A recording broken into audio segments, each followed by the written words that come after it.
This episode is brought to you by the Jordan Harbinger Show. Do you want a new podcast to look forward to each week? One that's got it all, entertainment, information, and stuffed with actionable content? Yeah, you do. Because who wouldn't want to listen in as Jordan dives into the minds of fascinating people, from athletes, authors, and scientists to mobsters and spies.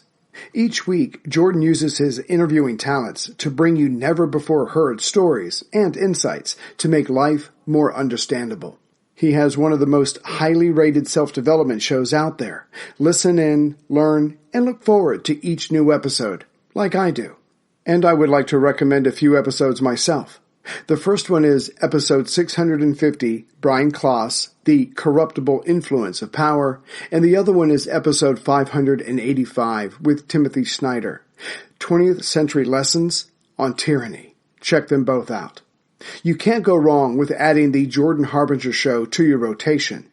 It's incredibly interesting. There's never a dull show. Search for the Jordan Harbinger Show. That's H-A-R-B as in boy, I-N as in Nancy, G-E-R, on Apple Podcasts, Spotify, or wherever you listen to podcasts. This episode is brought to you by Audible. In case you didn't know, Audible.com is the premier provider of digital audiobooks with over 85,000 titles to choose from. Listeners of this podcast can sign up for a free 14-day trial and receive a free audiobook download.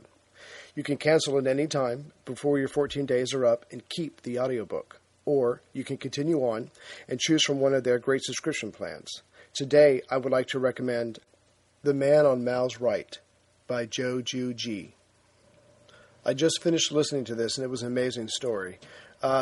G, the young man, actually boy, really, he's obviously born and raised in China, and his father is a well-known lawyer, but he's a communist. And everything's going fine for a while, and he and his brother are pretty much little princelings in the area that they live in. But it's the 1930s, and the Japanese forces are getting closer and closer to where they live. So they keep moving west, and but the Japanese still keep coming. And then finally, Zhou Enlai, the man who ends up becoming the number 2 man in the Communist Party, says, why don't you take your family and go to America? Get them to learn English, get them to learn the ways of the West, and we could probably use them, 20, 25 years from now.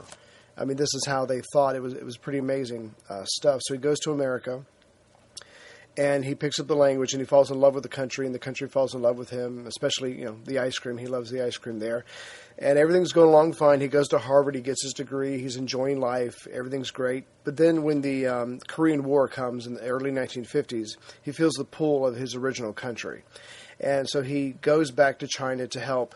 And through a lot of different events, he ends up becoming the English interpreter for Mao Zedong for 2 decades, and Zhou Enlai and some of the other communist hierarchy. So he is privy to all these amazing events that happened in the 20th century, and he's able to tell you all about it like a fly-on-the-wall kind of point of view. And it's absolutely amazing. He's there for the Great Leap Forward, which was Mao's idea that ended up costing the lives of tens of millions of Chinese. They starved to death. He's there for the Cultural Revolution, more purging. He's there for the Nixon Summit, which was a very big deal when, the China was opened to America to a certain degree.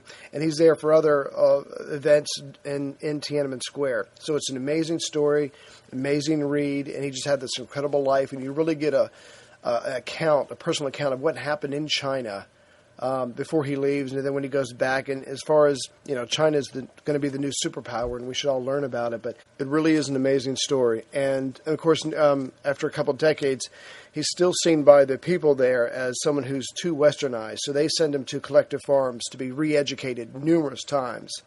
I'm not sure if it took or not, but he certainly never lost his love for ice cream. But it's an amazing story. You should definitely check it out. Now, there are 2 ways to sign up for this free trial. You can go to my website, worldwar2podcast.net, and click on the banner, or you can go to audibletrial.com/WorldWar2podcast. Again, that's audibletrial.com/WorldWar2podcast. That way, they'll know who sent you. So at the end of the last episode, when I said we'd be covering Mao and China, because so far the Asian podcasts have been pretty much through the Japanese point of view. When I said we'd be covering Mao and China, I clearly meant we'd be covering the fall of France and Europe. No, seriously, what happened was, just to shake things up a bit, we're going to have a guest speaker when we cover some Mao and the Long March at the end of 1934 and 1935. We're going to have a guest speaker with us, speaker, podcaster, lecturer, I'm not sure what to call him. But his name is Laszlo Montgomery, and he has his own podcast called the China History Podcast. And it's a really amazing podcast. You should check it out. He really knows what he's talking about. We both started our podcast at the same time, roughly, but he does a better job of getting his out. I think he's got like 30 episodes to my 18, so he works harder at it than I do. And since I do a lot of driving, I've pretty much listened to all his episodes, and he really knows what he's doing. He has this really smooth voice. He has this relaxed delivery. You'll really get into it. And if anybody's qualified to do a podcast on China, it's him.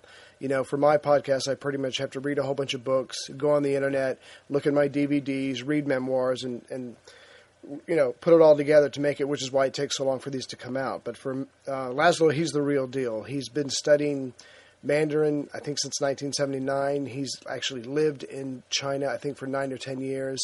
And he still works with and travels to companies in China all the time. So I'm sure he has a library, but he probably has to crack it open a lot less than I do.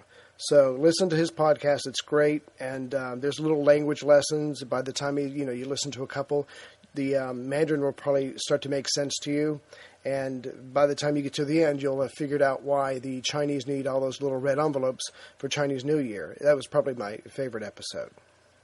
So today we're going to set up the fall of France, and then the good news is Laszlo and I are supposed to get together tomorrow to cover that. So if everything goes well, the next episode will actually be out in 2 days, not in 2 weeks. So please say a prayer to the higher powers of telecommunications and time zones, and we should be able to pull this off.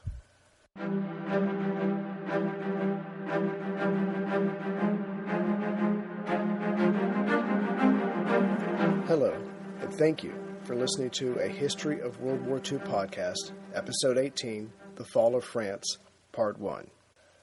On May 10th, 1940, just after dawn, the ambassador of Belgium and the minister of the Netherlands in Berlin were told to come to the Wilhelmstrasse. There they were told by Ribbentrop that German troops were entering their countries to protect them from the imminent attack of the Anglo-French forces. The Germans had been unable to come up with a better excuse than what they gave Norway and Denmark. The Germans expected no resistance, but if there was, it would be put down ruthlessly. In the capitals of the countries about to be invaded, German envoys went to the respective foreign offices and delivered the same message. Now, Germany had promised to respect the Low Countries' neutrality many, many times in the past. The first time was in 1839, when the 5 major European countries all promised Belgium this respect in perpetuity. Germany broke that in 1914 after 75 years of respecting it. The Weimar Republic gave their pledge when they came to power, as did Hitler when he first came to power. Also, in his many speeches throughout the 1930s, he promised to respect the neutrality of the Low Countries. He emphasized that they had nothing to fear from the renewed German military might.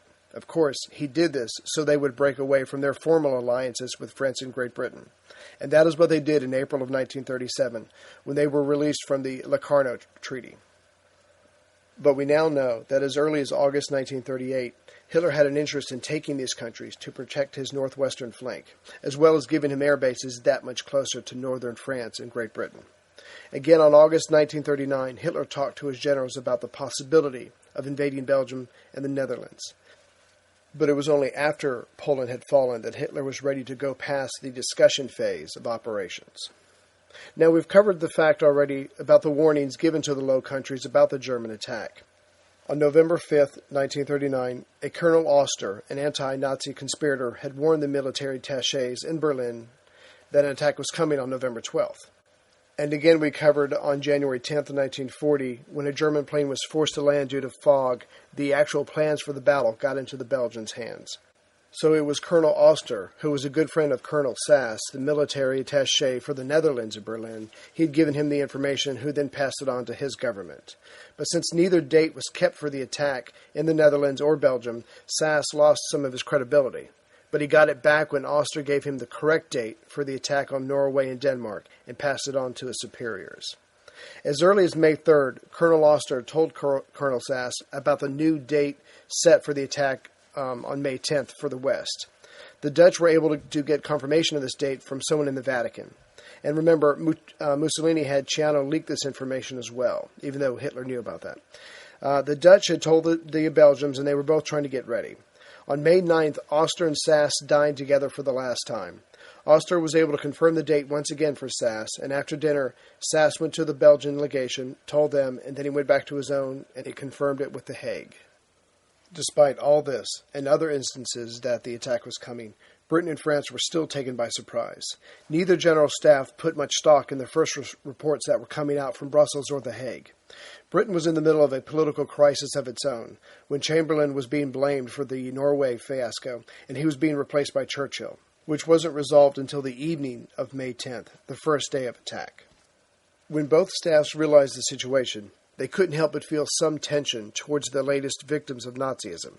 Although Britain and France had been planning on what to do when northern France and the Low Countries were invaded, these discussions did not include the general staffs of the countries under assault right now. That was because they didn't want to be in the talks. They were trying to keep Britain and France at a distance, hoping that this would appease Germany. But now that they realized that this was a mistake, they were frantically calling on the two big powers for help.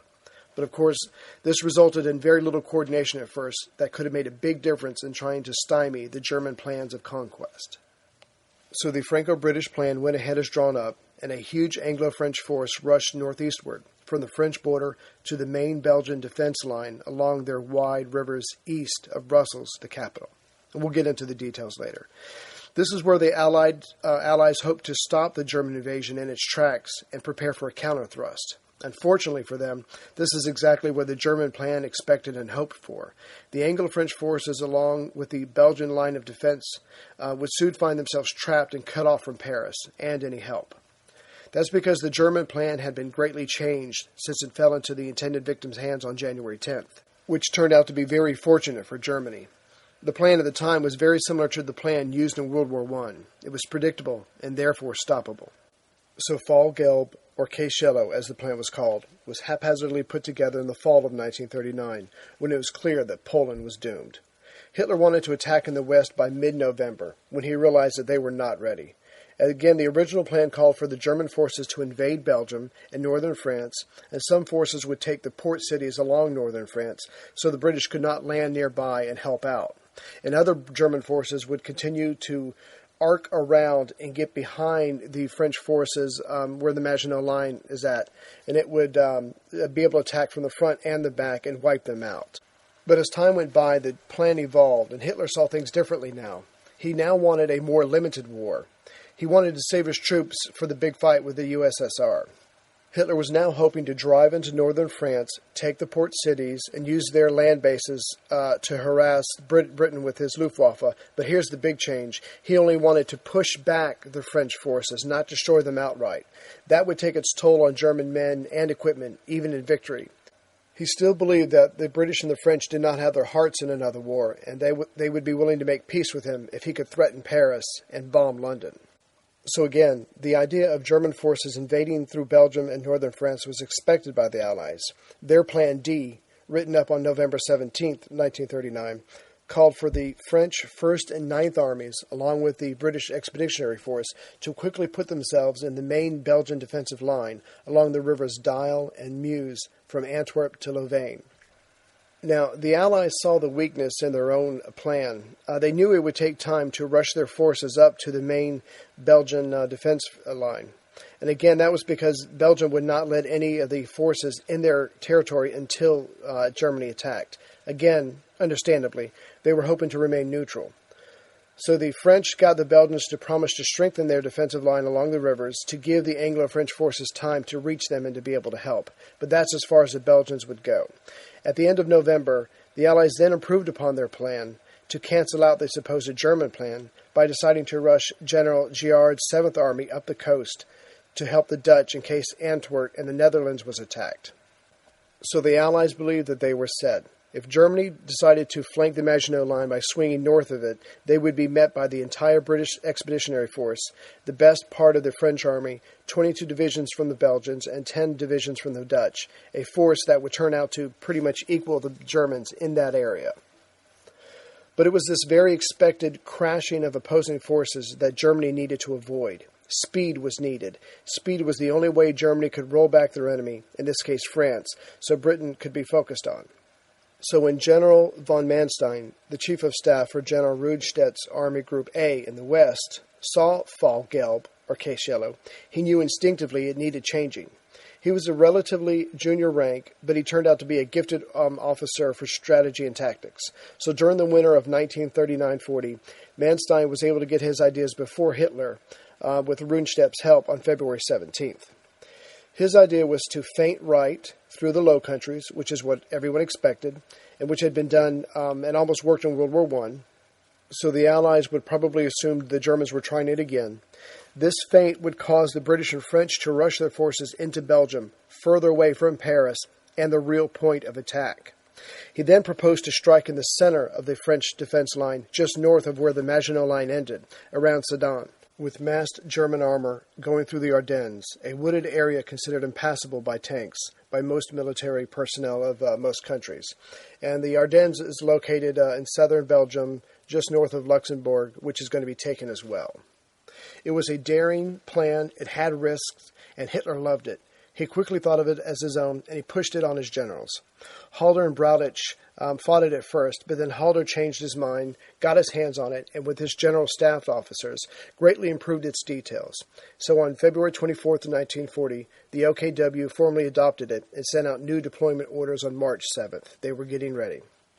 Now, a previous version of the German attack plan left the Netherlands out, but unfortunately it was included again by November. It was the Luftwaffe that wanted this territory to be included in the plan. It would bring them that much closer to Britain, again, to bomb them into surrendering or making peace terms. So when the Luftwaffe was willing to put up some of their airborne troops to help take this country, its inclusion was made formal. So both sides were more or less ready, and their plans were made. And it would turn out that they would be basically evenly matched. 136 German divisions to 135 divisions made up of French, British, Belgian, and Dutch troops. And the Allies had their defensive line consisting of the Maginot Line in the south, a line of Belgian forts in the center, and a line of forts along the rivers in the Netherlands in the north. Surprisingly, even in tanks, both sides were pretty much evenly matched, but the Germans had learned to mass theirs in Poland to be a lot more effective. This would wreak havoc on the lack of communication among the Allies, especially with the Dutch and the Belgians, because their general staffs just weren't talking that much to each other. Whereas the Germans had a unified command structure, no scruples about attacking a neutral country, and most of all, confidence in their pending victory. The generals were anticipatory, and that reverberated among the troops. The men in the field were chomping at the bit to get started. Had they lost yet? No. Did they think they would lose this time? Not a chance. And it didn't hurt that France didn't have its heart in the struggle. They were politically divided. Some wanted to fight, and some wanted peace at almost any price, and it did affect the troops. But for all the anticipation, the nerves of the General High Command was not made of steel. Battles can be planned, but once released, the fortunes of war can take many turns. Hitler, the Nazi warlord, knowing he was about to launch a true test of their evolving tactics and strategy that could involve his country in the dreaded drawn-out war, got cold feet. On May 1st, he ordered Fall Gelb to start May 5th, but on May 3rd, he moved it to May 6th.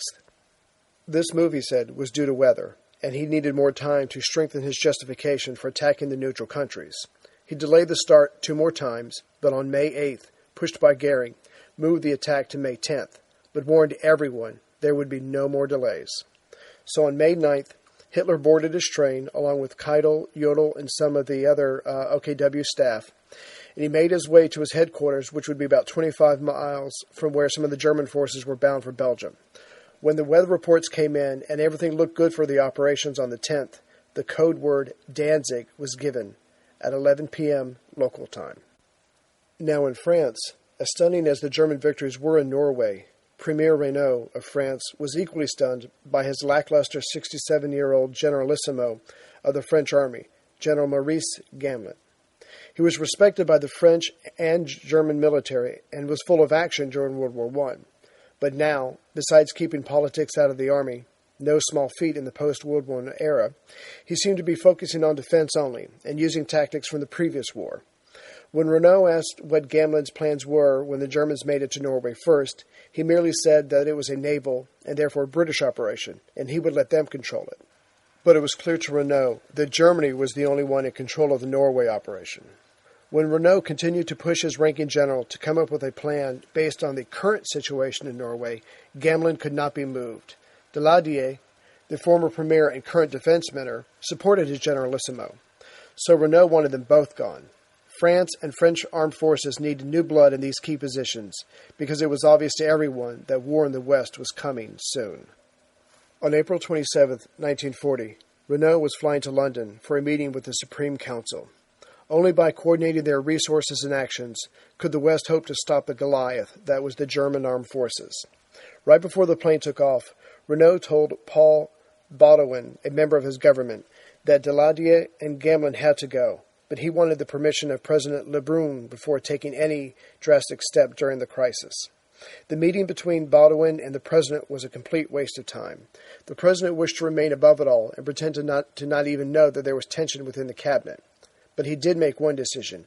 He decided he could not go along with removing Daladier and Gamelin. President Lebrun ended the meeting by saying, "Tell him," meaning Renault, "to be patient. Time arranges many things." He would be more right than he could possibly know. Hey everyone, Ray here. Let me tell you something you already know. All those free trial subscriptions you see all over the place that look so tempting, well, they renew without your consent. Why? Because they can, and because businesses are counting on you to forget about that one time you clicked yes on something, and they will just keep pocketing your money. But here's the part you may not know. There's help for that, and its name is truebill. Truebill is the new app that helps you identify and stop paying for subscriptions you don't need, want, or simply forgot about. Because companies make subscriptions hard to cancel, Truebill combats that by making their process incredibly simple. Just link your accounts and Truebill will cancel your unwanted subscriptions in one tap.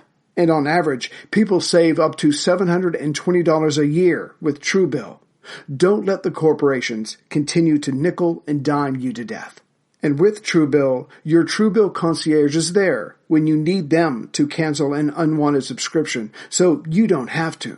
And Truebill has made my life so much easier, finding subscriptions that I totally forgot about, which left me saying, I love Truebill. So join me and 2 other million users who have saved over $100 million. Or like Matthew B., who says, in a matter of seconds, I saved $666 for the year on my DirecTV bill, saved $120 for the year on my Sirius XM bill, saved $840 a year on car insurance. So please support the show and do something smart for yourself. Don't fall for subscription scams. Start canceling today at truebill.com/World War II. Go right now, truebill.com/World War II. It could save you thousands a year. truebill.com/World War II. When Premier Renault returned that same evening, he had come down with the grippe. He was shivering and exhausted. A doctor told him to go to bed for at least a week. This allowed Countess de Porte, his mistress, to get behind his desk. She gave orders to the cabinet and some officers, and for some reason, no one walked over to the lady and escorted her from the room. And also during his absence, Marshal Pétain, the current French ambassador in Spain, was thinking about his political future. Generals Gamelin and Georges, Gamelin's number 2 man, were fighting over strategy and who would command the coming battle. This was the political situation before the Germans attacked. As for the people in Parliament, the political right in France hated and feared the French communists more than they did the Germans. During the first week of May, Marshal Henri-Philippe Pétain, the hero of World War I, returned from Spain to involve himself in the military meetings, as was his right. He was offered a place in Renault's cabinet, but turned it down. It seemed to General Gamelin that Pétain was saving himself for something more. For the coming battle, France would have about 100 divisions, and the British would have about 10 in their British Expeditionary Force. And this was a marked improvement since the 4 divisions that they had last November. So the plan called for 40 of the French divisions to man the Maginot Line, 5 divisions to guard the border with Switzerland, which no one expected anything to happen, and 40 divisions, their best trained and best equipped, to be in northern France, to be ready to go with the British into Belgium when the Germans invaded. That left about 10 divisions, which were under-equipped and less trained, to guard the Ardennes forest. The rest would be held in reserve. When the French military high command heard about the 50 Wehrmacht divisions gathering on the far side of the Ardennes, General Gamelin decided not to alter his plans, but chose to wait to see what would happen. This remained true even after they learned the date of the attack. General Gamelin knew that rushing his forces into Belgium once Germany attacked would be too late. He was focused on northern Germany because he was convinced that's where it was coming from. He asked the British to join him in asking the Belgians, the government and their king, King Leopold III, on April 11th, if they could put forces in their country before hostilities commenced. That way they'd be ready. And maybe they could even keep Germany out and maybe even muddle the entire German offensive plan. Belgium, understandably, did not want to take any action that would give Germany a reason to invade. So not only did they say no, they rushed Belgian troops to their part of the French border to keep the French out. They even mined the bridges on their side. They would blow them if the French tried to cross. They were so afraid of the Germans. So many Frenchmen and some politicians thought that since the German-Polish War was practically over, why fight? Why get involved? Hitler had got wind of this feeling from the Italian and Spanish ambassadors. And Bonnet, his name came up. He was in the cabinet, the French cabinet. His name came up as heading this anti-war feeling. But even Bonnet knew that he and others would have to wait until the conflict in Poland was over before they could move on this idea politically. He did not want to be seen as betraying the Polish. So on October 2nd, 1939, when the war in Poland is pretty much over, Italian ambassador to Germany, Attolico, gave German State Secretary Weizsäcker the latest news from Paris. The majority of the French cabinet, along with a healthy percentage of the people in France, were in favor of peace. The only real question was how to allow France and Britain to save face. They had promised to help Poland. The best idea that anyone could come up with was if Germany and Russia set up a Polish state. Although it would be completely powerless and controlled by them too, it would at least give the appearance of something happening. It might appease those who were either on the fence or looking out for Poland. And the diehards who wanted Poland completely restored, they would hopefully be voted out of any popular or cabinet voting. They would just have to deal with the reality of the situation. But Stalin of the USSR quickly put an end to this idea. He did not want the headache of going through the motions, especially when he already had what he wanted. He'd got the land back that Poland took in the 1921 war between the two countries, and he was able to stick Germany with the majority of the two independent, courageous, and crafty Polish people. But Hitler went along with this decision by Stalin without too much difficulty. But of course the report ended with no one being sure of Premier Daladier's position on the situation in Poland. To offer Britain and France something, Hitler made speech after speech in the fall of 1939 about respecting them and not wanting war with the two Western powers. In reality, Hitler wanted Great Britain to respect him and the German state. But as far as France was concerned, he would wage war against Germany's old rival on the continent. He needed that settled so he could either focus on Britain or at least focus on the USSR once it was all decided. On October 3rd, the day after the report reached Hitler, Premier Daladier made his position clear. He said, "We took up arms against aggression. We will not put them down until there is real peace and security." On October 12th, Chamberlain gave a speech backing up Daladier. Despite this, the idea of getting out of the war grew in France. Britain pushed France as far as they could, but they only got nods from those few in government. The majority of the people did not want to fight. So the winter and spring in France saw intellectuals, liberals, and trade unions chant, "Why die for Danzig?" French conservatives also wanted out of the war before it got started with Germany, but because of a government wartime censorship, their leaders were not allowed to say so in print. The Communist Party in France was against the war because of the Soviet-German Pact, but also because Stalin told them to be against it. The Communists in France on September 17th, taking their cue from Moscow, echoed the voices coming from the USSR that said Russia was going into Poland only to save the Ukrainians and the White Russians. Daladier had the party disbanded on September 26, 1939. And although they were out of office, the communists who had been in the chamber on October 1st backed the message coming from Germany and the USSR that said, "If there's war now, it will be Britain and France's fault. Germany has offered peace, which would be backed by Russia. If anything happens now, it's clearly on the Western powers' head. So throughout the end of 1939, personal politics and who had what office dominated the French politicians' time. With the Nazi monster looming on the horizon, these men battled and connived against each other in a way they would not against the German military. Some of those who did not like the direction of the country, or noticed that there was no direction in the country, blamed Daladier for it, and they started to make plans that involved Marshal Pétain as the leader. He was respected in Spain and Germany and his own country. Still, Daladier did ask him to join his cabinet, but Pétain said no in a letter and returned to Spain. Pétain did still converse with those in Paris, and some of the politicians still made plans for Pétain to be in charge, despite his statements about never taking power.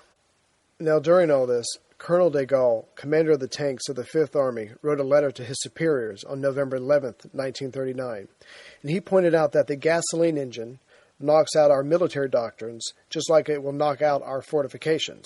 He begged those above him to learn the lessons of Poland and to think of the infantry as supporting the tanks and not the other way around. But the two leading men concerning tanks told General Gamelin to reject his idea. They could not imagine the day when the tanks would lead in front of the infantry. Why, they would be destroyed by the infantry. That was just incredible to them. They said that the tanks belonged behind the glorious and honorable infantrymen. In fact, they had so little value put on the tank that despite what was happening in Poland, the French military was approving selling of at least half of their latest units coming off of the assembly line in late 1939, early 1940. But what really affected the French government, the armed forces, and the people was la drôle de guerre, or the French way of saying the Phony War. I'm sure I butchered that. They saw month after month after month of nothing happening since war was declared on their border with Germany. And some, like Gamelin and Daladier, thought that they could use this time to their advantage. They would build up their forces, wait for Britain to do the same, get material from the U.S., and maybe even soldiers from the U.S., like in the last war, and then attack Germany in a couple years. Of course, all this depended on the Germans waiting to be attacked. To say that the Phony War affected the French soldier is a vast understatement. The German High Command could not have created a better plan to lower the French morale if they'd wanted to. The Frenchmen were called up, taken away from family, friends, lovers, and their jobs, and once they were in uniform and in their position, all they could do was wait and wait and wait. There were no large-scale exercises planned, there was no training planned, and it wasn't long before the men started drinking. When they went on furloughs, which started to be lengthened, the men would drink themselves into oblivion. Soon rooms were set up at railway stations so the men could sleep it off before returning to their duties. Whereas the French people did not suffer. They were not asked to suffer, they were not asked to sacrifice, and they wouldn't have taken kindly to it in any event. Food and supplies were not rationed until January of 1940. Gas, which was mostly imported into France, was not rationed. The spirit of coming together, sacrificing, and preparing for the national struggle was not in the air the French breathed. On May 9th, at 10:20 a.m., Premier Paul Reynaud returned back to his office after seeing the President Lebrun.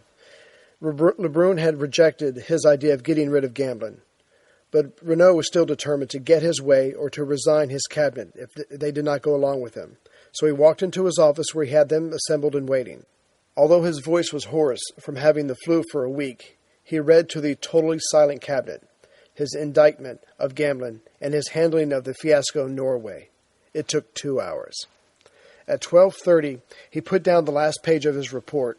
With very little voice left, he said that if we continue on this way, like we did in Norway, France will lose this war. He asked his cabinet again to support his naming a new commander-in-chief. After a very long pause, Lucien Lemarot spoke up and said he was convinced by the premier. But then all eyes turned to Minister of Defense Daladier, the champion of Gamelin. Daladier waited and finally spoke up. He said that the Norway operation was Britain's fault. They were the ones in charge. Touching upon the Western Front, now was not the time to start an active war with Germany. He did acknowledge that the British were not shrinking from their responsibilities, but they needed more time, just like France did. He then gave his opinion that General Gamelin was a great military chief. And with anger entering into his voice, he said that Gamelin was more active than most men his age. He said it was sad that the general was here not to defend himself, and that it was a shame so many had to be witness to this. Having stirred himself, he finished by saying that he opposed replacing the generalissimo. Renaud asked the others what they thought, but no one spoke up. So Renaud replied to the silence that he considered this cabinet resigned. He asked everyone not to say anything until a new government could be formed. But that afternoon, General Gamelin was told by someone of the conversation during the meeting. And at 1 a.m., General Gamelin was gently awakened and told columns are marching westward. France was about to be attacked by 136 German divisions, 10 of them armored and supported by a massive, trained, and experienced air force. To oppose this was a country that had no government and no commander-in-chief. Meanwhile, in Great Britain, on May 7, 1940, in the House of Commons, a debate began about the disastrous British campaign in Norway, but it ended up being a vote of confidence in Neville Chamberlain. Chamberlain won the vote, but it was clear that he had lost the confidence of his colleagues in the Conservative Party. Chamberlain then tried to survive by forming a national coalition government by joining his party, the Conservatives, with Labour and the Liberals. But Clement Attlee, the Labour leader, would not join any government led by Chamberlain. This was because of Chamberlain's pre-war policy of appeasing Nazi Germany. So Chamberlain had no option left but to resign. And this left two Tory candidates for the position of Prime Minister, Lord Halifax, the Foreign Secretary, and Winston Churchill, First Lord of the Admiralty. The three men met behind closed doors. Chamberlain tried to maneuver Churchill into backing Halifax for the position. But when it came time for Churchill to speak, he merely looked at Chamberlain, stared at him, and then turned around and stared back out the window. He would not say anything. The outcome was that Halifax, who was Chamberlain's choice and the establishment's candidate, turned down the offer to become Prime Minister. Halifax probably believed he could restrain Churchill more effectively by serving under him rather than his leader, and if all went wrong, he could step in from a position of strength. Churchill was regarded by many politicians as unreliable and impetuous. In other words, not a good military leader. Among other things, he was very stubborn, he did not want India to have self-government, and he switched parties in the past, which never makes anybody happy. And he was involved in the 1936 Abdication crisis, but above all, of his unrelenting opposition to the appeasement of Nazi Germany. This made the populace love him, but made the politicians wary of him. And it was this opposition to Germany that got him the position First Lord of the Admiralty. Before that, he was in the wilderness politically. He thought his career was over. In June of 1936, Churchill learned about the rumors that King Edward VIII intended to marry Mrs. Wallis Simpson were true. Churchill then advised against the marriage, but called for delays as he didn't want the king to be pressured unduly. So behind closed doors in London, there was a political crisis, and some of the politicians thought Churchill was going to take advantage of this by trying to get the current government sacked so he could take over, or at least have a shot at the leadership. But then the abdication crisis became public in December of 1936, and Churchill publicly gave his support to the king. So Churchill met with the king on December the 4th and urged him to delay about any decision about abdicating. And on the December 5th, Churchill issued a statement saying that the king was being pressured to make a hasty decision. And of course, the people within Parliament were very angry at Churchill. It made them look bad because everybody liked the king. And again, it looked like Churchill was using this to maybe to form his own cabinet. And on December 7th, Churchill tried to address the House of Commons to plea for delay and for everyone to stay calm, but he was shouted down. Seemingly staggered by the unanimous hostility to him by everyone, he left. Churchill's reputation in Parliament and England after this was very badly damaged. He was convinced, along with everyone else, that his political career was over. But again, he stays around, he sees what's happening with Nazi Germany, and he's one of the only few people from the very beginning opposing this, which gets him back into the cabinet with Chamberlain, so he's able to go from there. So when Churchill is made Prime Minister, it's not initially welcomed by many of his political colleagues, but he did enjoy widespread public support, and he was greeted by cheering crowds outside Downing Street. And his appointment was celebrated by David Lowe in his All Behind You, Winston cartoon, published in the Evening Standard newspaper on May 14, 1940. Once he took office, Churchill wrote that he felt he was walking with destiny. 3 days later, he told the House of Commons, "I have nothing to offer but blood, toil, tears, and sweat. We have before us an ordeal of the most grievous kind. We have before us many, many long months of struggle and of suffering. You ask, what is our policy?